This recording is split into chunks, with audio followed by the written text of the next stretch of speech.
Now I know what you're thinking. Why is my winch line out and why is it strapped to my bumper? I'll tell you why. Hi everybody, this is Fadi from 4 High Adventure. It is December 30th, 2019. We are nearing the end of 2019. I can't believe it. Tomorrow will be the anniversary that I have had my wonderful Jeep. And I gotta tell you, I love my Jeep.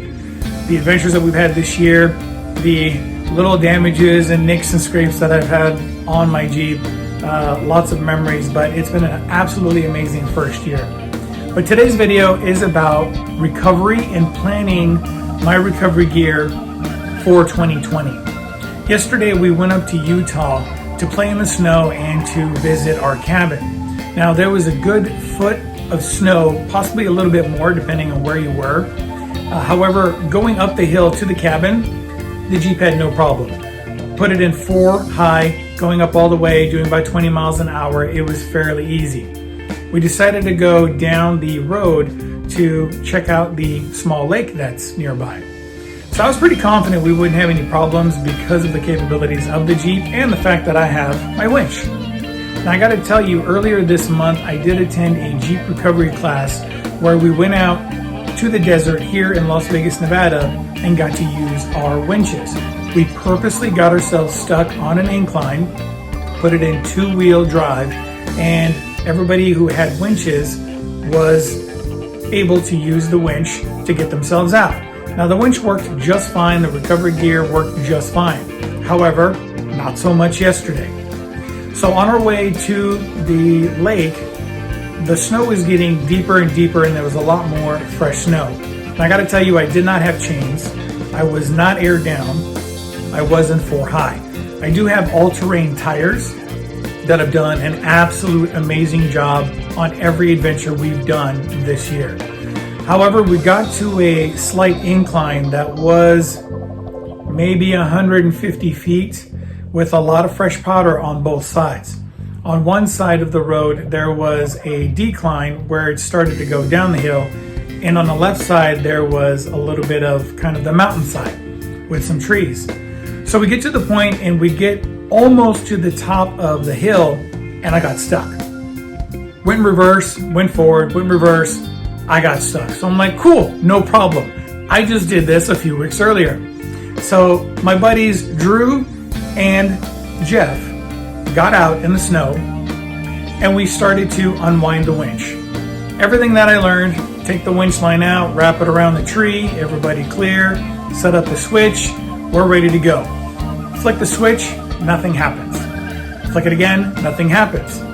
Now come to find out, there's corrosion inside of the actual connectors that is on top of the winch. Also, one of the pins came off because of the corrosion. So we were not able to use the winch. What to do? It's 3 o'clock in the afternoon. It's about 27 degrees. We're starting to lose sunlight. So we're thinking, okay, how do we get out? So no winch. Now we had to look at other options. So without the winch being operable, because we can't get it to work because of the corrosion, we looked at different options. So we looked at using the jack stand to attach it to a tree and the winch line to try to basically jack the Jeep out. That was very unsuccessful. So then we tried the tow strap that I have and tried to do that. That was also unsuccessful. Now it's great to have a tow strap. This is one of the 2 that I have, but it's good to have these, but there were no other vehicles around. And honestly, we weren't sure when the next vehicle was coming around. Now we knew there were 2 snowmobiles out, but not sure how effective they would have been pulling me out. So this was ineffective. Now I do have a snatch block that we could have used as well, but again, when you're using this, you kind of need a winch to be helpful. But we did try this with a combination of the actual jack stand at a different angle, and there was still no success. Now luckily I do have a couple of shovels in here, so we did try to dig some of the snow out to try to make room for the tire. And I gotta tell you, the way the Jeep was, it was at an angle where the ditch was on the passenger side and the main road was right about here. So we were trying to basically move the Jeep back onto the main road where we had no problems going up. But at this point, there was a good foot of snow. I did measure because I want to be as accurate as possible when I give these descriptions and tell you about scenarios. So a good foot of snow on the passenger side. The driver's side was on the main road. So we're trying to basically get the Jeep back on the road. Now we ended up putting the Jeep in reverse and trying to go back, but the further that we kept going back, the closer to the ditch that the Jeep kept going, just because of the angle, the ice that was packed underneath the fresh snow, and the fact that the snow was packed inside the tire tread. Now I must say I did air down, but that did not really do much, just because of not having chains and the amount of snow that was packed in between the tread. So we ended up getting the jack stand, setting it up on the backside on the driver here, thinking that we could possibly move the Jeep out back onto the road. Long story short, none of those techniques that we used worked. We actually ended up having the tow strap tied here, where Drew was trying very hard to pull as I was reversing. My buddy Jeff was directing me, so we basically just continued to reverse the Jeep, keep steering and keep going back and back and back until we're able to go back maybe 75 feet and get the Jeep back on the road.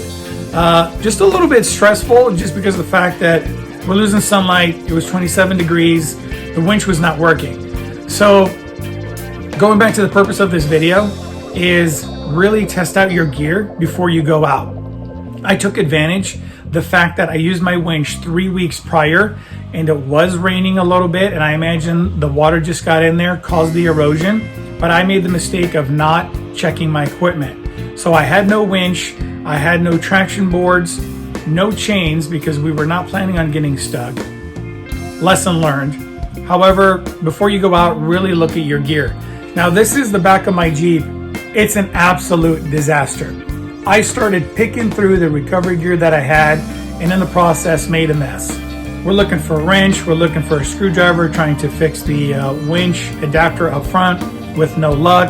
I have the jack stand under the rear passenger seat, which I'm going to change that location because that is very ineffective.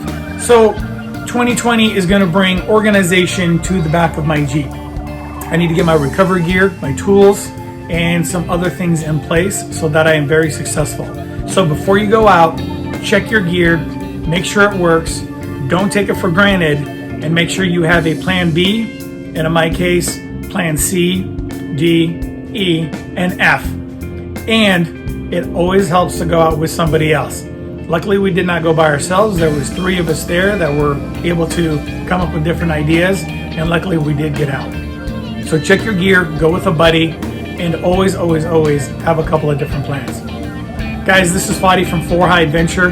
I'm looking very forward to having new videos for 2020. Please be safe out there. It is snowy, it is icy throughout the United States. I wish you all a very happy new year, and please look forward to videos on organizing my Jeep, possibly a new look in 2020. Till then, ride safe. I'll see you on the trails.